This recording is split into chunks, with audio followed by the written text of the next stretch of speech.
கொடுத்த தந்தை இங்கே, உரு கொடுத்த அன்னை அங்கே. இன்ப துன்பம் எது வந்தாலும் பங்கு கொள்ளும் சொந்தம் எங்கே?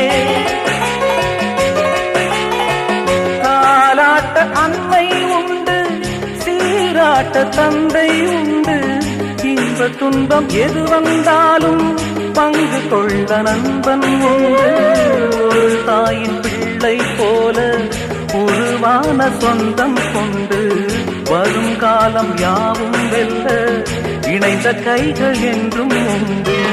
அந்தி நேர தென்றல் காற்று அள்ளி தந்த தாலாட்டு, அந்தி நேர தென்றல் காற்று அள்ளி தந்த தாலாட்டு.